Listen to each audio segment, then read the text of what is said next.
Buenos días. Esta es la clase 5 del módulo 5 del curso Química Biológica Avanzada para investigadores del área biomédica. Este es un curso organizado por el Departamento de Docencia del Laboratorio de Biología Ósea de la Facultad de Ciencias Médicas de la Universidad Nacional de Rosario. En la clase de hoy veremos las hormonas que controlan la presión sanguínea. Entre ellas veremos a la hormona vasopresina o antidiurética, la aldosterona y las catecolaminas. Aunque algunas de estas hormonas pueden tener efectos diferentes al control de la presión sanguínea, hemos decidido analizarlos en su conjunto. Como hemos visto, el hipotálamo genera hormonas liberadoras que actúan activando, y en algunos casos son hormonas inhibitorias que inhiben ciertas células de la adenohipófisis o de la pars intermedia para la producción de hormonas. El hipotálamo también produce algunas hormonas como la hormona antidiurética o vasopresina y la oxitocina, que son liberadas en la pars distalis o neurohipófisis. Nos centraremos en esta clase en la hormona antidiurética, que tiene básicamente efectos sobre células del riñón y de los vasos sanguíneos.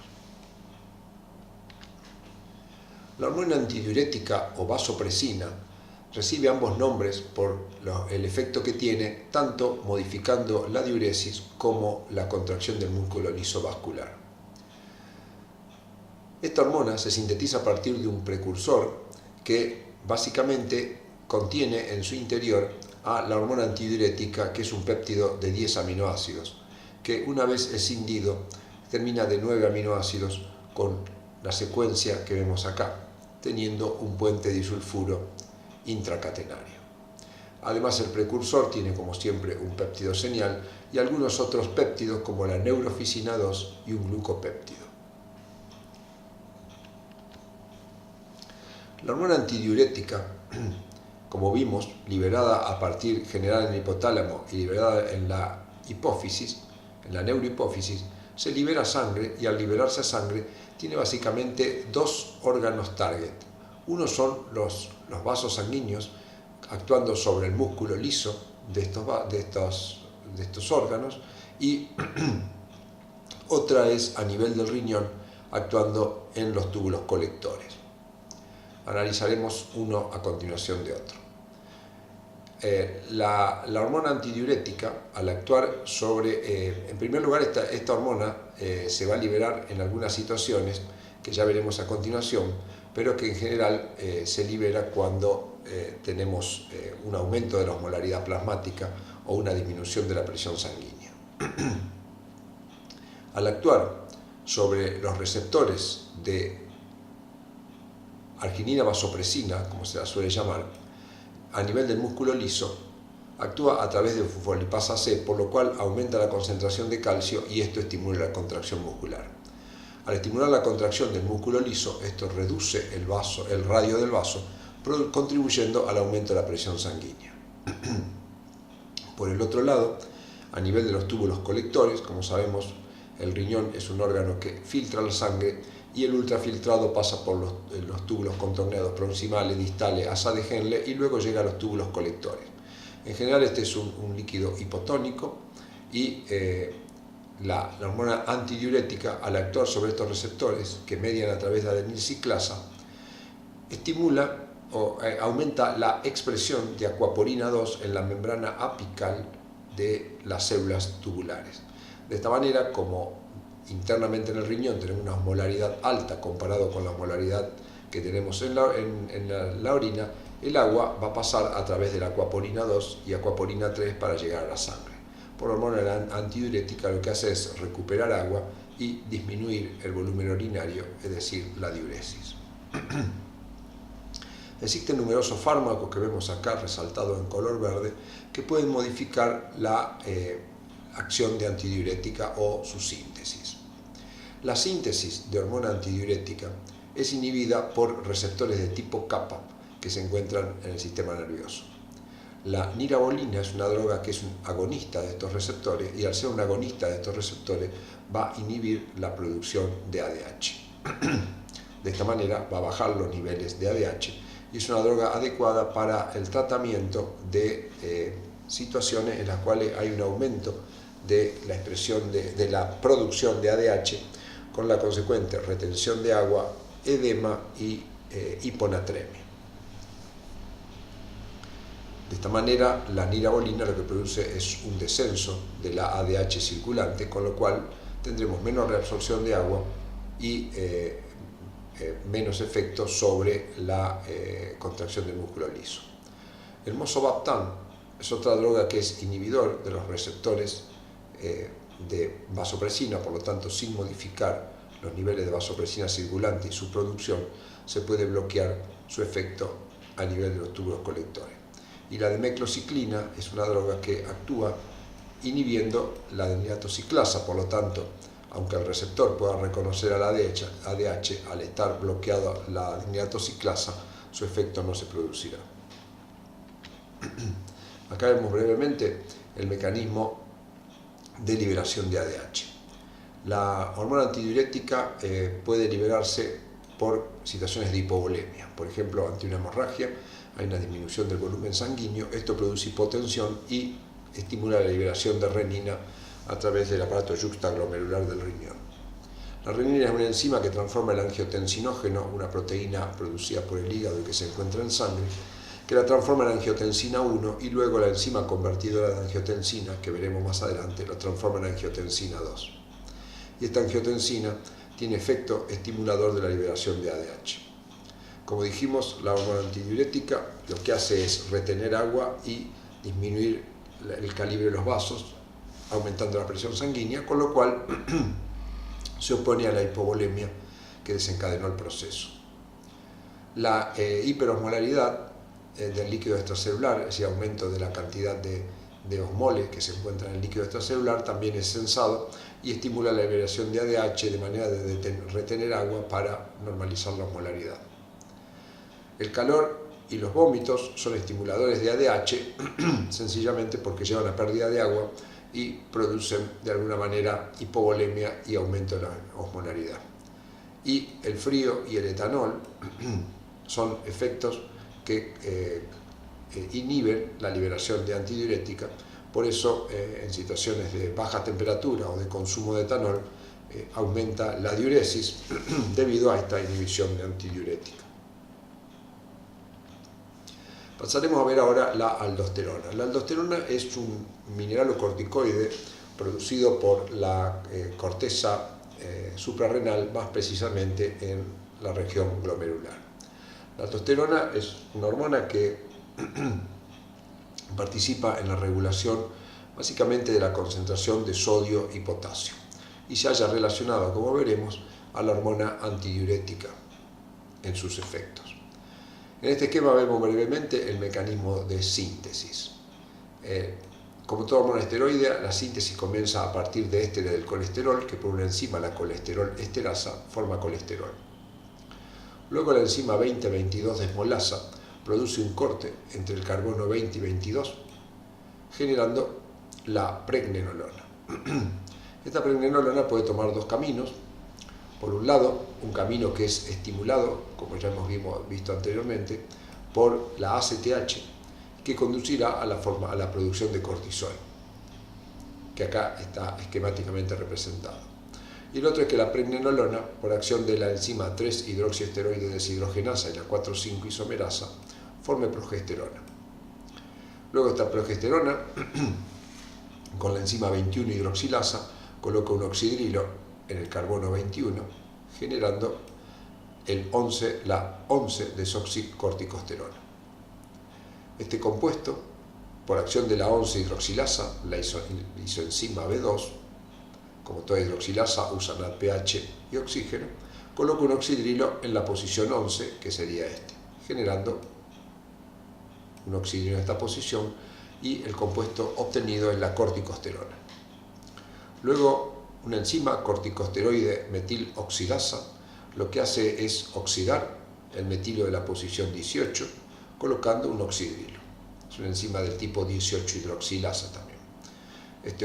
Y genera de esta manera la 18-hidroxicorticosterona. Esta 18-hidroxicorticosterona, con la 18-hidroxiesteroide deshidrogenasa, transforma el oxidrilo de la posición 18 en un grupo aldehído, y el compuesto obtenido es la aldosterona, que, como veremos, es una hormona que, como dijimos, actúa de manera conjunta con la antidiurética, tratando de restablecer la presión arterial y el volumen sanguíneo.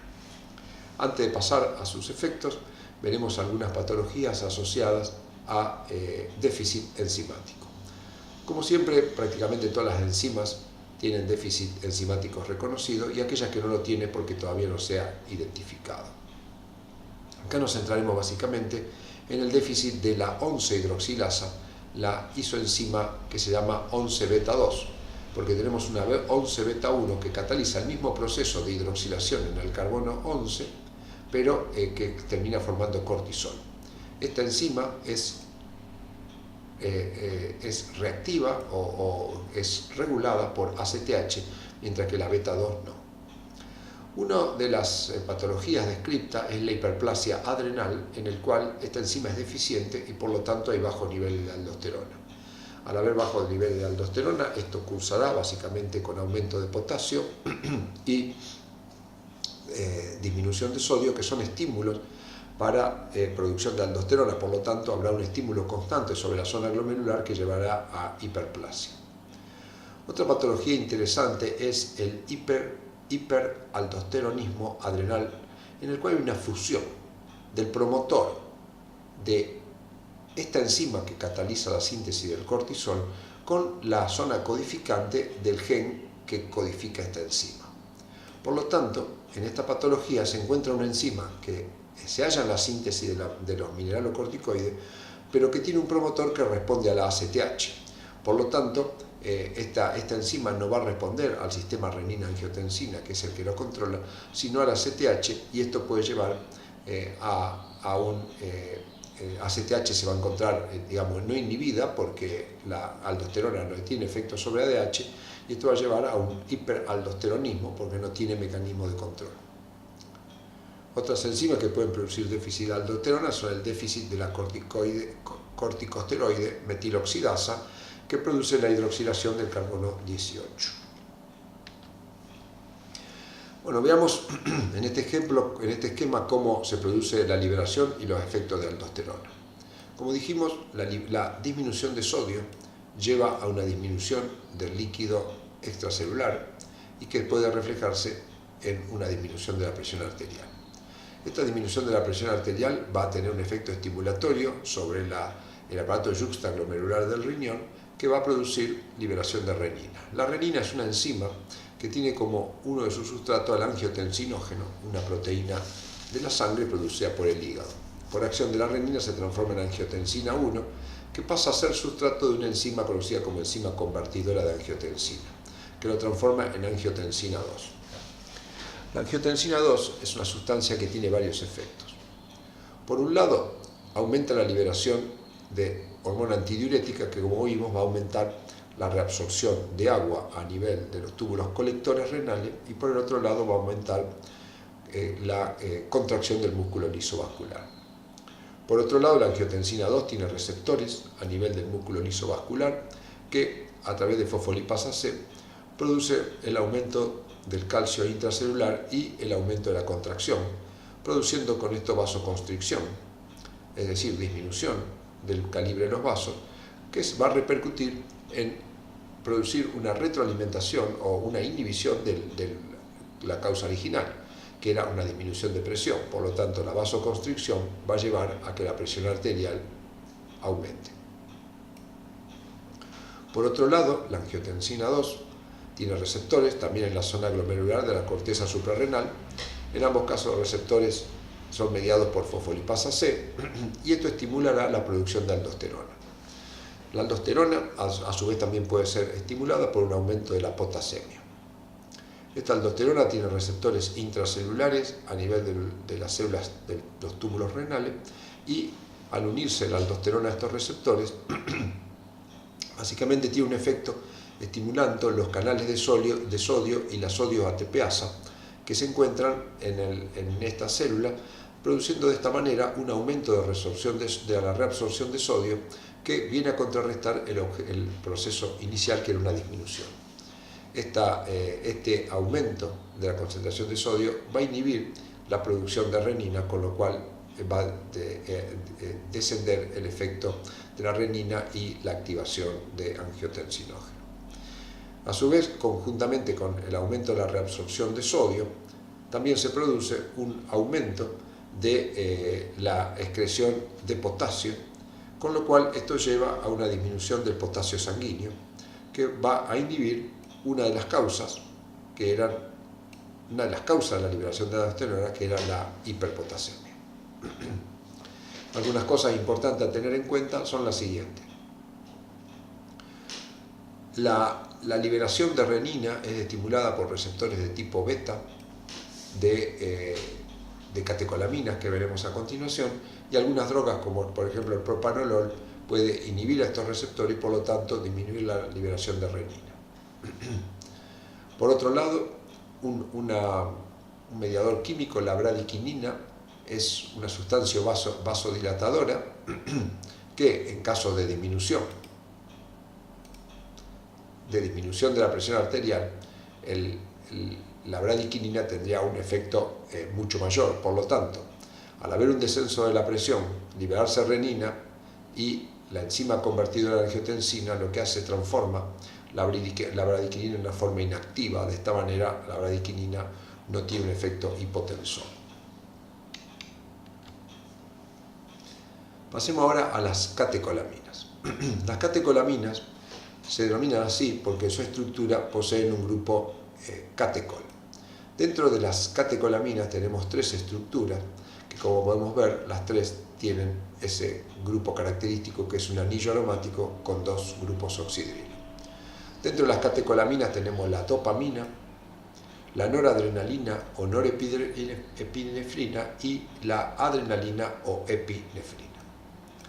Las catecolaminas forman parte de un grupo de moléculas conocidos como neurotransmisores y neuromoduladores.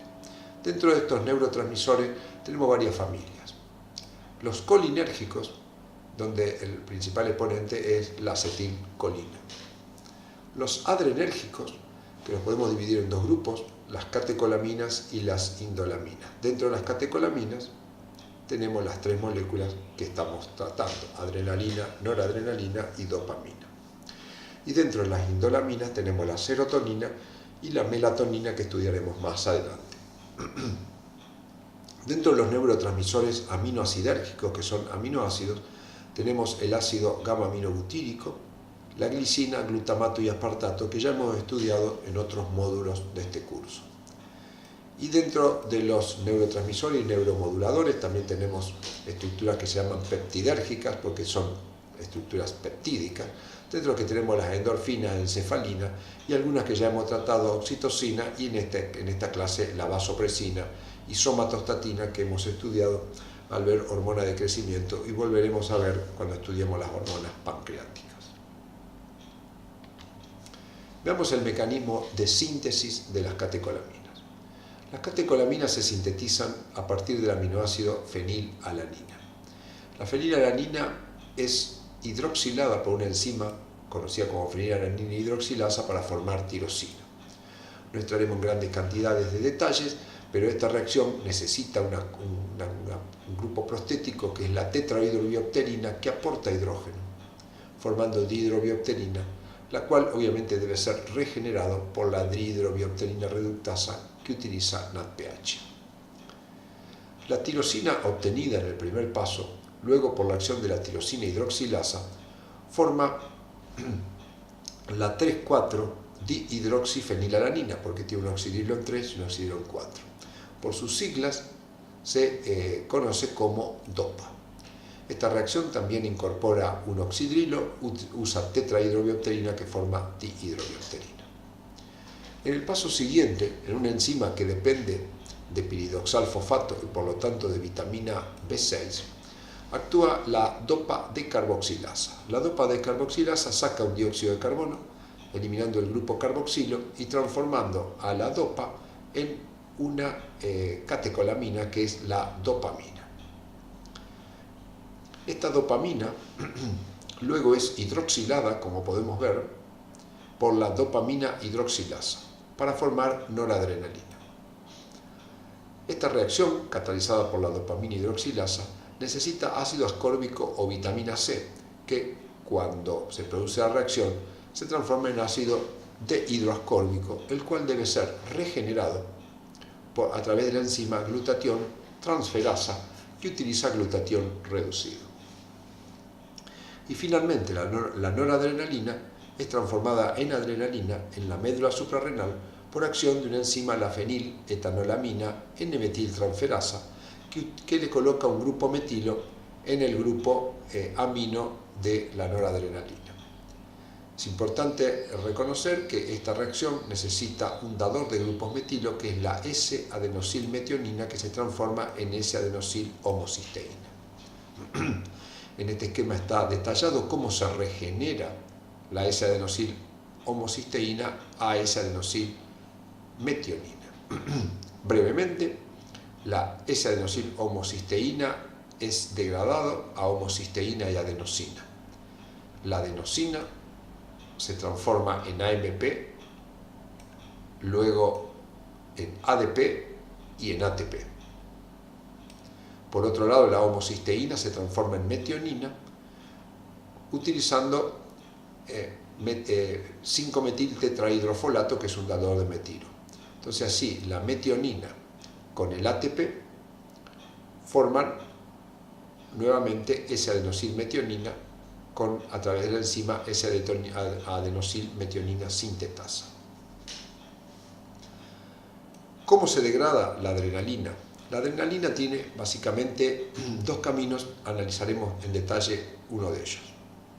La adrenalina, por acción de una enzima conocida como monoaminoxidasa o MAO, produce un corte en esta posición. Vamos a limpiar un poco esto. Produce un corte en esta posición, liberando una metilamina y formando un compuesto conocido como aldehído 3,4-dihidroximandélico. Este aldehído luego es oxidado por acción del aldehído deshidrogenasa a ácido conocido como ácido 3,4-dihidroximandélico. Y luego, utilizando guayacol, que se transforma en pirocatecol, participa una enzima que es la catecol ortometiltransferasa o COMT, que agrega un grupo metilo en el oxidrilo que se encontraba en la posición 3, formando el ácido 3-metoxi-4-hidroximandélico, o conocido como ácido Vainillin-mandélico, que es el producto de excreción de la adrenalina. Conociendo la vía, es importante conocerla para luego interpretar algunas drogas que son utilizadas para el control farmacológico de esta vía. Las catecolaminas, especialmente la adrenalina, producida por la médula suprarrenal, es una hormona preparada o que cumple sus funciones básicamente para huir o luchar. Se libera básicamente en el ejercicio intenso, cuando se produce hipoglucemia, en hipoxia, situaciones de miedo, el ayuno, situaciones de dolor y la hipotermia. La adrenalina, una vez que se libera, tiene diferentes tipos de receptores. Los receptores de tipo beta, que pueden ser beta 1, beta 2 o beta 3, que son todos asociados a proteínas de tipo GS y por lo tanto actúan a través de AMP cíclico. Y los receptores de tipo alfa, alfa 1 y alfa 2, donde los alfa 1 actúan por GQ, es decir, por liberación de calcio intracelular, y los GI son inhibidores de anilato ciclasa. Cada uno de estos receptores se encuentra en diferentes células. Por ejemplo, los receptores de tipo beta 1 están muy asociados al músculo cardíaco y son los responsables de los efectos cardiovasculares de la adrenalina. Al unirse la adrenalina en el receptor beta 1, produce aumento de la presión arterial, la frecuencia cardíaca y el gasto cardíaco. Los receptores de tipo beta 2, que se hallan básicamente en músculo esquelético, producen un aumento de la glucogenólisis a nivel del músculo esquelético, produciendo el aporte de glucosa y aumentando de esta manera el aporte energético al músculo como podríamos ver especialmente en una situación de ejercicio intenso. También los receptores beta 2 se encuentran en el adipocito y son los responsables del aumento de la lipólisis, es decir, la degradación de triglicéridos, y la liberación de ácidos grasos no esterificados, conocidos como NEFA, aumentando la disponibilidad de ácidos grasos libres en la sangre para ser utilizados por tejidos que puedan obtener energía a partir de él. En el adipocito también se encuentran receptores de tipo beta 3. Estos receptores están asociados básicamente a la producción de calor y al desacople de la fosforilación oxidativa, que podríamos decir relacionado básicamente a situaciones, por ejemplo, como de hipotermia. Los receptores de tipo alfa 1 se encuentran en el hepatocito y son responsables del aumento de la glucogenólisis hepática, que como recordamos en el hepatocito, al producirse la glucogenólisis, es decir, la degradación del glucógeno, se produce glucosa 1 y luego glucosa 6-fosfato, pero el hepatocito tiene la maquinaria enzimática para partir de la glucosa 6-fosfato generar glucosa y poder liberarla a la sangre, de esta manera actuando en situaciones de ayuno, contrarrestando la hipoglucemia. Y los receptores de tipo alfa 2 que actúan inhibiendo o disminuyendo el nivel de AMP cíclico se encuentran relacionados a la sudoración, el aumento, la dilatación de la pupila, inhibición de la secreción de insulina para contrarrestar básicamente la hipoglucemia y un aumento de la relajación de ciertas estructuras musculares. Veamos brevemente algunos detalles de algunos receptores. Por ejemplo, acá vemos un poco más de detalle los receptores de tipo beta 1, beta 2 y beta 3 que dijimos actúan por GS adenilato ciclasa, aumentan los niveles de AMP cíclico y activan PKA. Los de tipo 1, PKA tiene un efecto estimulando la salida de calcio del retículo endoplasmático que contribuye a la contracción muscular. Por otro lado, los receptores de tipo beta 2, que vimos que se encontraban en el músculo y en el adipocito, estimulando la glucogenólisis y la lipólisis. Es interesante analizar el mecanismo de regulación de este receptor. En ausencia de adrenalina, una enzima ubiquitin hidrolasa le saca ubiquitina al receptor, que estaba condenado a morir en el proteasoma, y lo expone en la membrana. De esta manera queda a la espera de la adrenalina. Cuando la adrenalina llega, con el fin de que no exista un sobreefecto de la adrenalina, en la unión de la adrenalina al receptor va a frenar la acción de la ubiquitina hidrolasa, con lo cual el receptor ubiquitinado no volverá a reexponerse. Por el otro lado, el aumento del nivel de AMP cíclico y estimulación de PKA con los efectos que ya dijimos es capaz de activar una ubiquitin ligasa, con lo cual el receptor es ubiquitinado y va hacia el proteasoma. Por lo tanto, en ausencia de adrenalina no existe este efecto y sí existe esto, con lo cual el receptor está expuesto, pero cuando llega la adrenalina automáticamente se produce un efecto inhibiendo la exposición en la membrana y estimulando la ubiquitinación y degradación en proteasomas. Algunas drogas, por ejemplo como el propanolol, es una droga utilizada especialmente para tener efectos cardiovascular y es un antagonista de los receptores beta 1, por lo cual va a tener, recordemos que cuando la adrenalina actuaba por beta 1 producía aumento de la frecuencia cardíaca y del volumen sistólico, con lo cual esto tendrá un efecto depresor sobre el sistema cardiovascular.